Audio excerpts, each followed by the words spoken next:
Pour le NPA Jeunes, déjà merci aux camarades pour l'organisation de ce rassemblement. Et nous, on souhaitait exprimer toute notre solidarité, évidemment, avec la famille, avec les proches du camarade, et avec ses camarades de syndicat, ses camarades de lutte, ses amis, pour certains et certaines, qui vivent avec brutalité ce drame. Un drame brutal qui nous renvoie dans la figure une réalité qu'on vit nombreux et nombreuses, dans des situations toujours plus complexes, où pour étudier on est obligé de faire énormément de sacrifices, où notre vie, notre survie dépend de quelques centaines d'euros que voudrait bien nous donner le Crous, où pour pouvoir étudier on est obligé d'accumuler des emplois harcelés par des managers, payés comme des merdes, où à chaque instant on peut se faire licencier, jeter à la porte, ce qui remet en question tous nos projets d'avenir, et y compris une situation pourrie qui ne s'arrête pas dans les rangs de l'université, puisque quand on sort, ce qui nous attend, c'est la merde.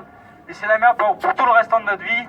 Des contrats à durée déterminée, des contrats d'intérim, desquels on peut se faire jeter du jour au lendemain, et aucune perspective d'avenir, et y compris, spoiler alert, non seulement Macron, il ne va pas entendre ce geste-là dans le sens d'arrêter avec ses politiques, mais y compris, il est bien déterminé à poursuivre la réforme des retraites qu'ils sont en train de faire passer, et qui est en train de mettre en branle un certain nombre de secteurs du salariat, comme le rappelait le camarade de Sud Éducation.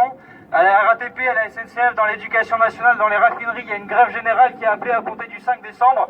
Cette grève générale, elle est appelée contre une réforme qui nous promet non seulement de vivre dans la merde, de travailler comme des larbins pendant toutes nos années d'emploi, mais y compris de ne même pas pouvoir profiter de quelques années de retraite en sortant. C'est ça qu'on nous promet avec la réforme des retraites. Même pas quelques années où on pourra souffler. Pendant toute notre vie, ça va être comme ça.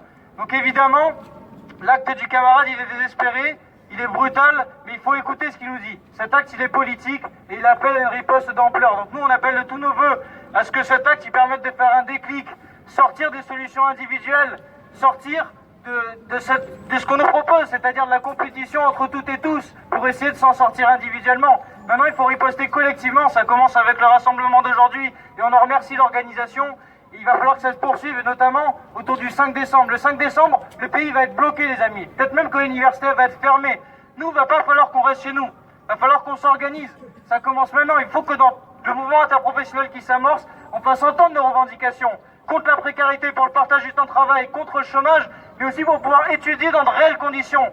Contre la sélection, contre Parcoursup, contre l'augmentation raciste des frais d'inscription qui a été mise en place l'année dernière, et pour qu'il y ait des bourses à la hauteur des besoins pour l'ensemble des personnes qui souhaitent étudier.